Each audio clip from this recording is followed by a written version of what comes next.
Hello everybody, my name is MoTeC, and I am back to do another video on my workspace. So what we're going to be looking at today is the Driver Performance tab, which is the next one after the MoTeC Basics. And I would consider this probably the most important tab out of all the other ones that I have. And I will kind of go into the reasons for that. And just to say that if I had to make a choice, this is all that I would ever want from my data analysis or anything that I pull from MoTeC. Why don't we first go through all the different tabs here. So first we got the driver activity, of course. Nothing new here. We saw that in the previous video. We also have G-forces. As you can see, I actually have the variance on the top here, but you know, you can design this however you want. If you want to get rid of it, just delete that group, so on and so forth. Also have another variance tab here. So the log files that I'm using, one is from Tortellini, which everybody should know from his YouTube exploits in ACC. And I'm comparing it with another driver that I was working with to sort of help him find ways that he can improve on SPA. And there's not a lot of data, actually. Only got 2 laps for each one, but I was still able to derive some really interesting information about these two, and I'll get to that in just a second. But I wanted to just also mention that this is pre 1.8 update, so what you see here may not be exactly the same as what you're getting these days with the 1.8 update, or at least in terms of the times and such. Anyway, just one thing before I move on to the lap metrics report is if we look at this delta section variance down here, I just wanted to show you a little bit about aerodynamics and what that kind of looks like. You can see here that Tortellini, he's going to be my main lab, starts losing time against our driver 2, I call him here. And you can see at the end of the Kemmel Straight, which is going to be the fastest part of the whole track here. Let's see if we can't zoom in a little bit. Okay, so we see that it sort of switches over so that our overlay, our driver number 2, is actually starting to go faster by the end here, okay? And you can actually, if you zoom in a little bit closer here, you can see with the instantaneous variance just what that looks like, okay? So when you see a straight line like this on the instantaneous variance, this is telling you that there's like a aero advantage happening. You can actually quantify just how much you are losing if you looked at actually the slope of this line. Unfortunately, we can't actually get the value for that. It's something very strange with MoTeC that doesn't actually give you any values so that you can actually figure that out. So you actually kind of have to manually do it yourself if you wanted to, which is not a lot of fun. But you can sort of see here what that effect has when we look at the Kemmel Straight, right? Like, we have this advantage in that we lose it towards the end. And I mean, it's a very, very small, whoops, what happened here? It's a very, very small advantage that we're looking at. So if I was to look, you know, you can see this is where we start to lose. I mean, we only lose 1/100th of a second here. Okay, so it's not a lot, but you can clearly see that there's a difference. And I think that's really something very powerful about looking at something like instantaneous variance.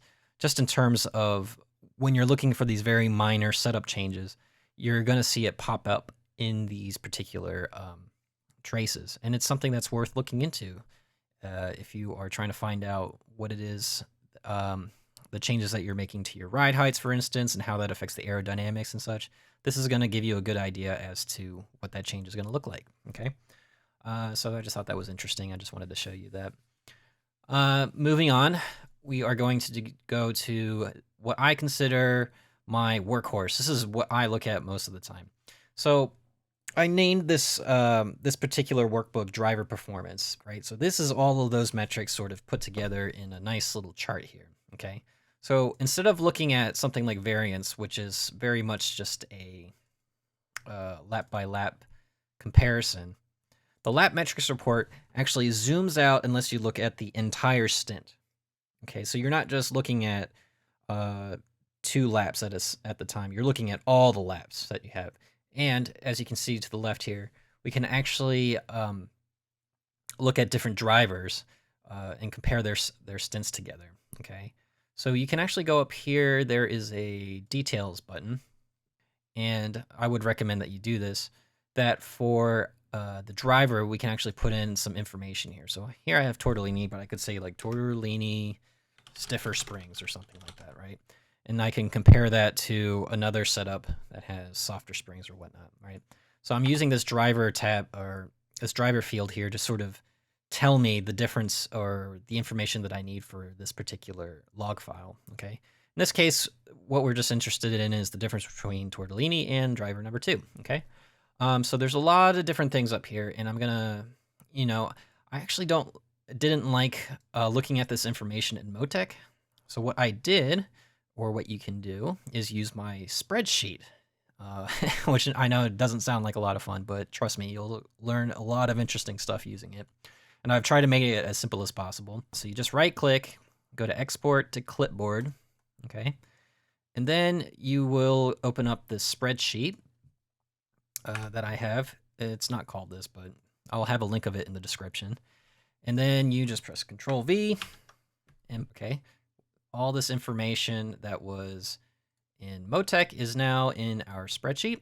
And we can see in the next tab here, I have all the data concatenated, as it's pronounced and said, which means it's just collated in such a way that it makes it easy for the program to turn it into graphs and so that we can manipulate it in different ways. Okay, so it gives you your drivers, the dates, the cars, the locations, lap numbers, lap times. It's going to be using this particular format. You don't want to be, unfortunately, Google Sheets is weird about this kind of time format. So it just puts it in the minutes or seconds format, which is much easier to read. And then all these different KPIs, if you know anything about business, it's key performance indicators. Okay, and I'll talk about that in just a second. And once I have all of this information, and I have a lot of it, everything from your average tire pressures to damper velocities and positions and wheel temperature averages, and even grip, which I have a post about in the ACC forums. I mean, all kinds of stuff. I haven't written a post yet about these KPIs, but it's very easy to understand, and I'll go through that. And with that, I can very quickly look at some easy lap stats. So what was the fastest lap? What was the slowest lap? What was the range between those two things? Or average lap times. Weirdly enough, this is not so easy to get in MoTeC. In fact, you cannot get it at all. That's why I like using the spreadsheet, so I can easily see what my average lap time is over the course of a whole stint, So if I had, because I only have 2 laps, it's very easy to look at. But if I had 40 laps, for an endurance race is not unheard of. This can be very useful. And this puts this information, this is more concatenated data, that's helps me put it into a graph. And this is actually brand new. This is a new version of my spreadsheet, because I put all the filters on the same tab here, which makes it a lot more, saves me a couple more clicks. But we can look at various different, look at these different KPIs and compare them in a visual format, which is my preferred format. Okay, and we can learn a lot about different drivers just by looking at these different KPIs. And I'm going to go through a couple of those, for instance. Okay, so first thing we can look at, just going to go sort of sequentially here. I can look at something like max correct speed. Okay, so that'll be my x-axis down here. It's got properly labeled on each side, right? So this shows me that driver number 2 actually is regularly scoring higher top speeds than Tortellini was. But you can see that Tortellini is getting much better times. Okay, so that probably gives us an indication that his cornering performance, we're gonna start trying to narrow down some particular metrics to see what exactly is helping these drivers go faster. So we can see here that Tortellini is actually a little bit slower. Okay, so he probably has his ride height adjusted in such a way that is going to net him benefits or in such a way that it's probably he's getting a little bit more downforce, okay? Because he's almost like about 1 kilometer an hour slower, which doesn't seem like a lot, but in terms of ride height positions, this is actually quite a big gap. By the way, you can change, you have to change the range of this because Google Sheets defaults it to 0, which is really obnoxious. I wish it wasn't like this, but you kind of have to manually input it in order to get it to look correct. Okay, so I can look at something like max speed and something like average throttle position through for a lap. So that means how long each driver is utilizing their throttle position at full or is at full throttle.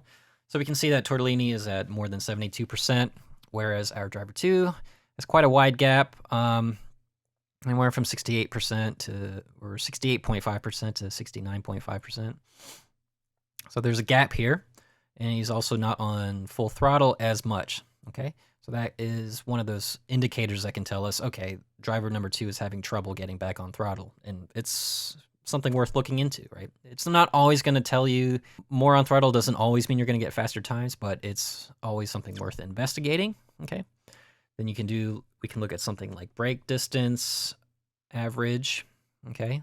Which means how much of a lap are you braking, okay? So Tortellini is braking more than our driver number 2, who has quite a wide gap with the 2 laps that we have. I mean, this is not a lot of data points, but it still gives us a good idea of each driver, okay? You know, brake distance, which is the actual number of meters that they used to brake. So Tortellini broke more than our driver number 2. We can also look at brake aggressiveness, which is your brake position per second. Okay, basically how fast are you braking? Okay, quite a wide gap. Doesn't always tell us much information depending on how much brake you are actually using. I mean, if you're only braking 13% of the time on the lap, you not usually have a lot of data for this. Brake release, which is an indication of how smooth we are coming off of the brake. Okay, so the lower numbers means smoother braking. Higher numbers mean quicker brake release. Coast factor. Okay, Tortellini is coasting a lot more than our driver number 2. Okay, so you can see how these KPIs, there's a lot of different things that we can look at that give us an indication of how each driver is approaching their lap. And we don't have to go through each data trace to find this information out. We can use this handy graph to just give us a really good idea as to how much we're coasting, for instance, but also if we're looking at this gap between these 2 numbers, right? Like, it gives us an idea of how consistent we are with that, okay? So Tortellini is very, very tight in terms of his understanding of where he wants to coast. Whereas our driver number 2, even though, I mean, we're only looking at a difference about 1% coast factor, that gives us an indication that actually this driver has a little bit of question as to where they should be coasting. And that kind of difference is sort of what it separates the aliens from everybody else, if you know what I mean. So being able to close these gaps to really visualize and see where it is that you need to improve can be incredibly helpful, especially if you're comparing it to a much better driver than you.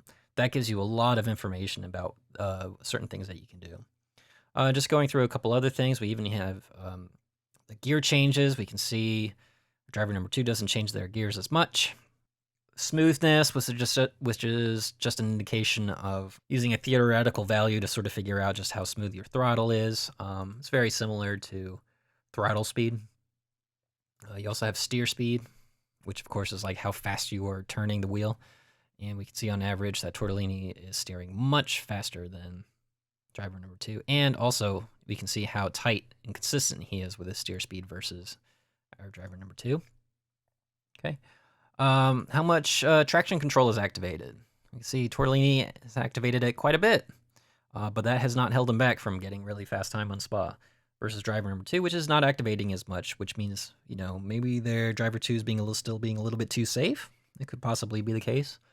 Or maybe that he needs to use a little bit more traction control so he can be much more aggressive and see if he can take more advantage of that. We can also even look at ABS per lap. We see there's a big difference there, about a 1% difference. And then, of course, we have all of these grip metrics, which look at use a combination of longitudinal Gs, lateral Gs, or the combined Gs to sort of come up with these values using gating. And I have a whole post about that. So curvature, even looking average curvature. So higher curvatures mean our driving lines are not going as fast. We're probably taking more early apexes. Lower numbers means we're probably taking more traditional apexes. And we can see that Tortellini is getting a lot more value taking those kinds of late apexes than our friend in driver number 2. I mean, there's so many different things that we can look at. Understeer angle. I'm not going to look at that because I actually don't know what their steering ratios were. So instead, we're going to take a look at attitude velocity, which when we average, we can actually get an idea as to the balance of the car. So these higher numbers actually... I'll have a post up about this soon, but this gives me an indication that Tortellini is doing a lot more on corner entry versus driver number 2, who is probably focusing more on corner exit, I'd assume, or is just playing it very safe considering how close these values are. Okay, versus Tortellini is he's doing hot lapping here, right? And taking a lot of risks in terms of like throwing the car into the turn, so he's getting a little bit higher values here. With regard to the balance of his car. And I can actually look at that because we have his oversteer values are a little bit higher. We can see driver number 2 is a little bit inconsistent here. It's quite a big gap between the two. So he's still having trouble with his corner entry. I can even look at attitude velocity understeer, which is actually corner exit performance, or a better indication of corner exit performance. And once again, driver number 2, huge gap. So he's actually having a lot of problems with his corner exit. And earlier I showed you his traction, which is supposed to be an indication of how much grip he's getting on corner exit. It looks like he might be rotating too much, or he's having trouble like figuring out how much grip he's supposed to be utilizing on corner exit. And Tortellini, meanwhile, very consistent, not having a problem there. Okay, so this is what I'm talking about when I'm saying like the driver is driver performance, right? Like, how consistent are they with the particular setup that they have with the car? Okay, so they're driving both of them are driving the Ferrari, so they should be relatively in the same area in terms of performance, or the car should be performing similarly, I should say. But driver number 2 is not doing. That's having a lot of trouble with consistency versus someone like Tortellini, who has a lot more practice with it. Okay, so moving on from that, I mean, I have all kinds of stuff here. I mean, I have the roll gradient, which is like an indication of how stiff the car is, right? So Tortellini here he's getting about 11.5 millimeters per G he's pulling. Okay, so his car is rolling a lot more than driver number 2. That could be that because either Tortellini is just pulling more Gs because of his driving lines, or his car is set up in such a way that it's just a little bit more looser versus driver number 2. And I can even look at the front roll gradient. Okay, so the front of the car, for instance, driver number 2 is actually rolling more, so maybe his front side is softer than Tortellini's front suspension, his front suspension. And we can even look at the rear of the car, the rear roll gradient, measured in millimeters per G.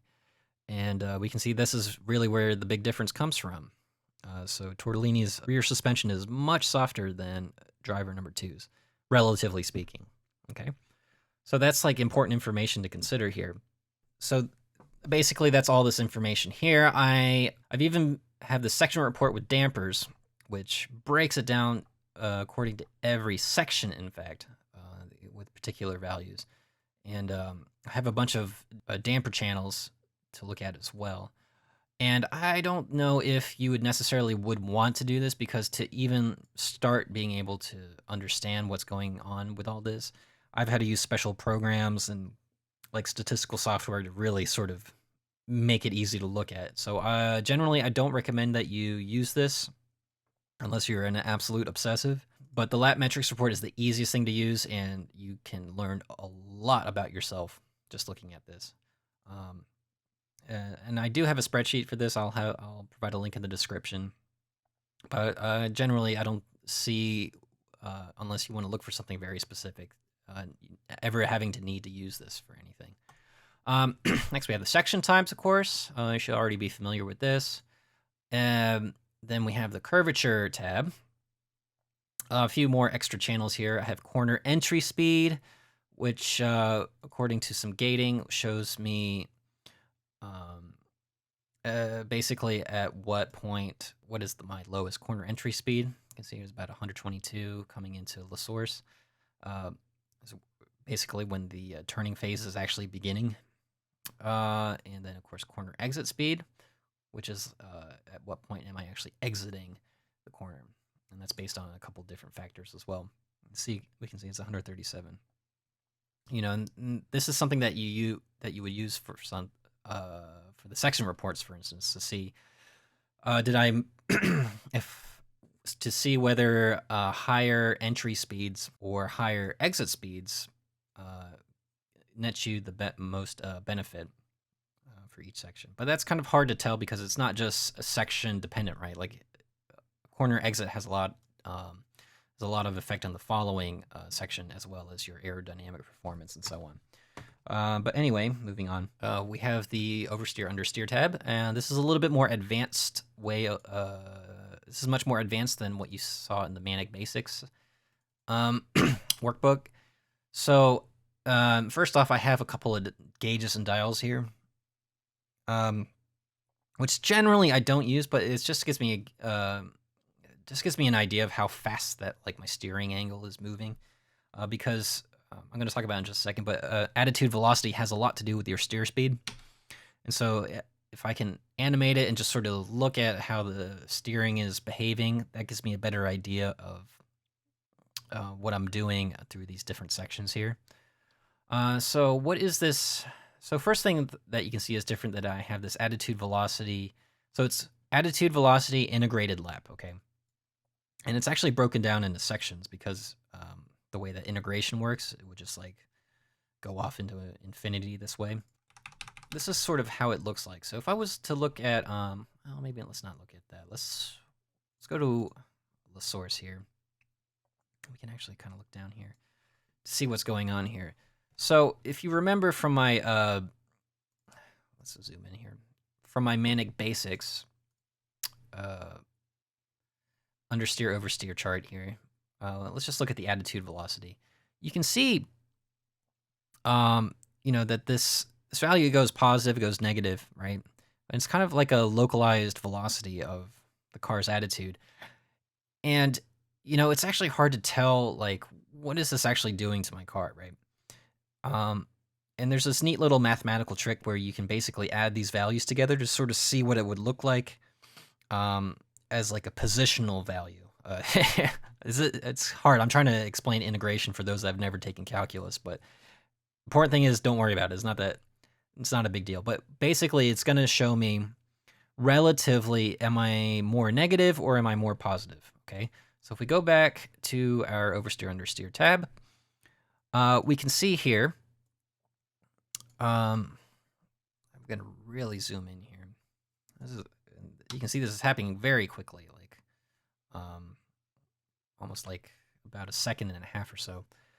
But as this is growing, this is showing me that I'm developing a lot more positive attitude velocity, okay? So this white line, the overlay, our driver number 2, is turning in a lot quicker, okay?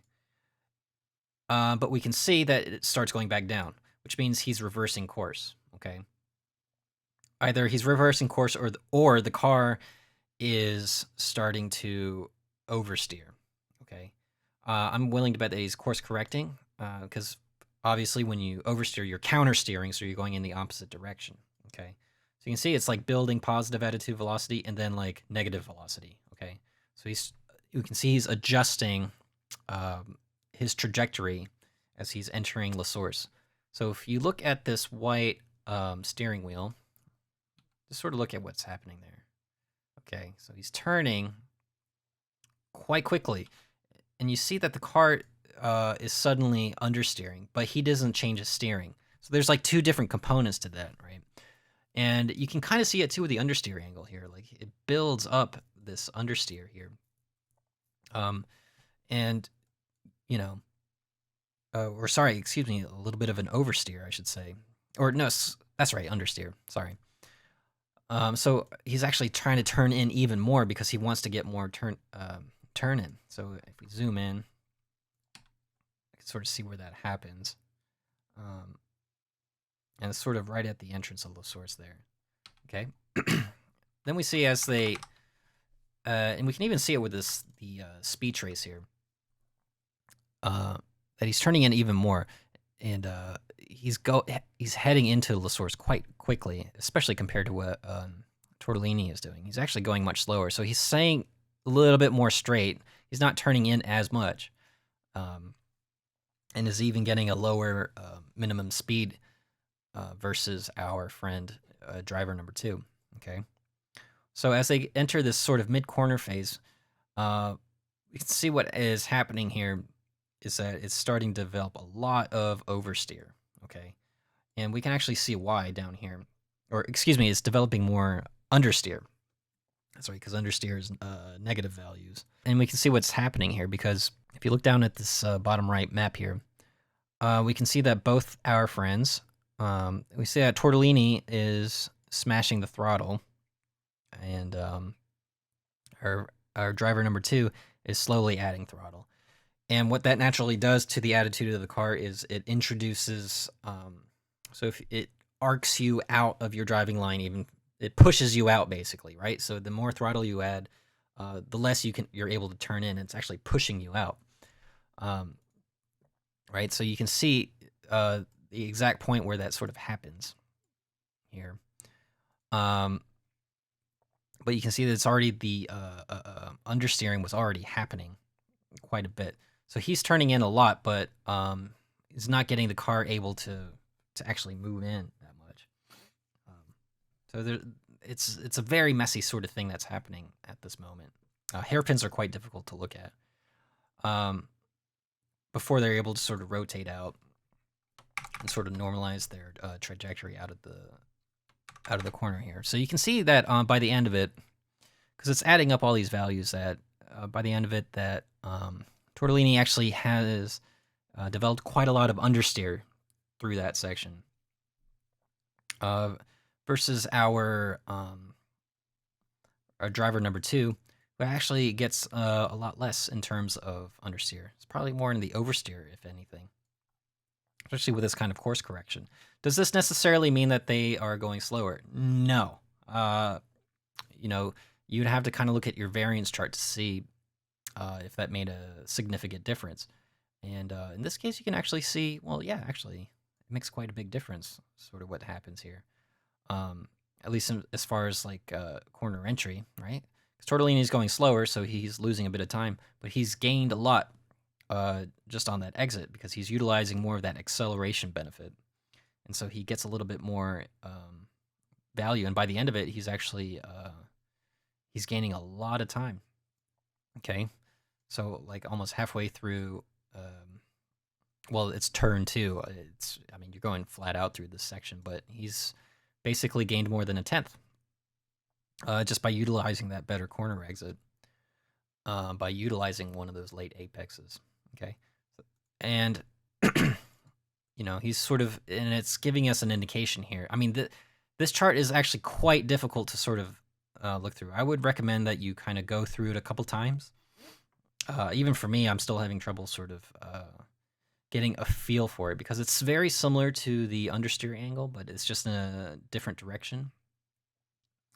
Because the understeer angle is only really all about your steering wheel position versus your attitude velocity, which is more about how fast you are turning your steering wheel. And you can see that these are two completely different pictures, but this is actually a better indication of the mechanical balance of your car. Will that help you with your setup? I don't know. There's still a lot of experimenting that is to be done with this. A lot to be learned in terms of being able to find out how certain changes to your car balance or to your setup will affect these traces. It's definitely worth investigating if you're interested. I hope that was a decent enough explanation. It's quite difficult to sort of understand how all of this works here. But I implore you to try your best to understand how this works because it's actually very interesting, and you can zoom in really tightly to each little change that you make in your steering wheel, including as well as what you're doing with your pedals. All right, and of course we have the understeer angle down here, but you have to be careful when you're comparing because you have to make sure that the steering ratios are the same. Otherwise, you're going to get wrong values. Next is the brake temperature traces. Okay. Same thing here. We have speed at the top. Just have long longitudinal G's that we can kind of look at here, just to see the sort of the maxima. And the brake trace. Typically, there's a brake temperature balance line here. Can't see it here, so actually. So what I'm going to do is turn off the overlay and add this one. So this is actually post 1.8, so it actually registers correctly. But this is giving me an idea of what my brake bias may or may not be. Because it's based on temperature, it's not exactly the same percentage as you would see in the car setup page. Okay, but what we're looking at, let's take a big braking phase here, like a turn 8 here. This is actually Silverstone. But if I was to look here, for instance, okay, you can see that during a braking phase here, that our front tires is developing a lot more heat versus our rear tires, okay? So that already tells me that my brake bias is towards the front rather than the rear. And this is sort of what our brake temperature balance percentage is letting me know. It's like, okay, your front's, the temperature, the temperatures are biased 56% to the front versus the rear. Okay, that's basically what it's telling me right now. So the bigger this gap is, the higher this number goes, okay? So if we go back and take a look at comparing Tortellini and driver number 2, let's take a big braking phase here. So the source is a good place for this. Let's do the overlay. Okay, so yeah, we can immediately see there's a big difference here, okay? So Tortellini's is much narrower, the difference between the two. And so we would assume that the brake temperature balance is going to be lower, maybe closer to 53%, 54%, versus driver number 2, which actually has a much higher difference between, brake bias. So this is probably closer to 60% or something like that. And, you know, you will see that with the brake temperature balance trace. That driver number 2 is going to have a higher one versus Tortellini's, which will be lower. But you can just as easily visualize it here, just by looking at these two traces.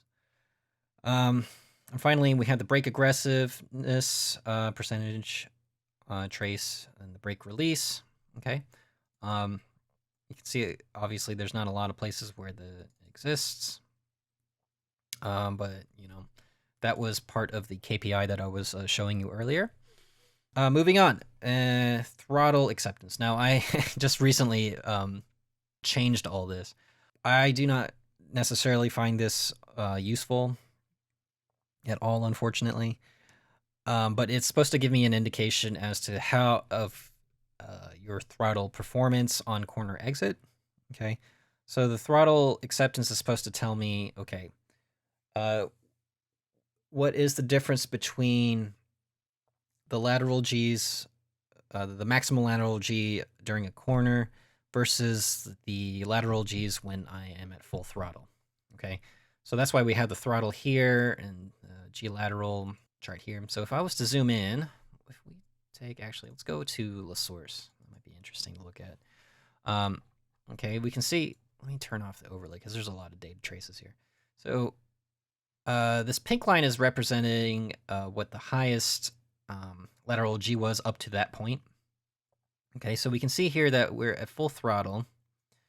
Our section throttle acceptance is about 78%. or 79%. So that's actually quite good. Theoretically, it's supposed to be about 80% is for this kind of car, for any car that's about 500 brake horsepower.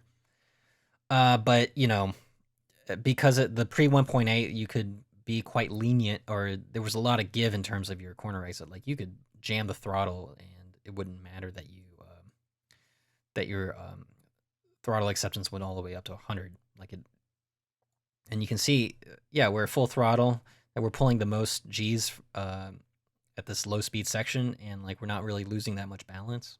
I mean, it's kind of crazy, right? But that's what I'm talking about, is like this is kind of a tricky thing to analyze. I think 1.8 was supposed to sort of fix this particular problem, but you know, that still remains to be seen. You can investigate this as you want. It's a bit unusual, I should say. It's not always, you know, there's a lot of variance in these channels, but you know, if you are wondering, am I getting the most out of my corner exit, this can potentially be useful for you to just to see if you're being a little bit too safe on the throttle or if you're being too aggressive. Okay. But obviously, given the amount of noise and variation in these data traces and difficulty it is to actually to specify, like, okay, I want to know what the section throttle acceptance is in this region versus this region. Like, it's very hard to tell what to tell MoTeC, like, please only look here instead of here. So you know, I'm having trouble trying to find something that's really consistent, and I would consider this all experimental, but you know, something for you to look at. Okay, and finally, and I've changed this all around, is the speed versus longitudinal Gs. This is something that I came up with or saw recently that I thought would be interesting to put in, which gives me an indication as to acceleration performance of each car through the different speed ranges here. This is the Ferrari at Spa pre 1.8, so like it looks a lot, it actually looks quite similar. If there's any differences, it's probably in terms of performance and setup changes. And you can't see too much in terms of what those differences are. That's why it's nice to have these lap metrics report, because I can just look at the, where was it? The acceleration total. And I can see that Tortellini pulled a little bit more acceleration versus driver number 2. What's more interesting to look at is different cars. Okay, so I actually had that pulled up earlier. So if I was to look at driving the McLaren's GT3 McLaren at Silverstone for my best lap, which is horrible. Don't look at my lap times, please. We can see that I'm getting a lot less acceleration throughout the entire range of my car, or out of the McLaren versus the Ferrari at Spa. Okay, and you know, it could be performance based, but it could also be the car itself, right? And so this is actually interesting to look at in terms of it comparing cars' performances. You've actually already seen this in the ACC base MoTeC workbook. It's this chart down here. So you've already sort of seen what that looks like. But I sort of generalized it, made it one thing, because then I can use this x-axis interval to sort of see where those gaps exist and where they might be better and whatnot. Okay, so that is it for my explanation of this particular workbook, for the driver performance workbook. And I hope you got something out of it. If you have any questions, please leave them in the comments below. All right, thanks so much.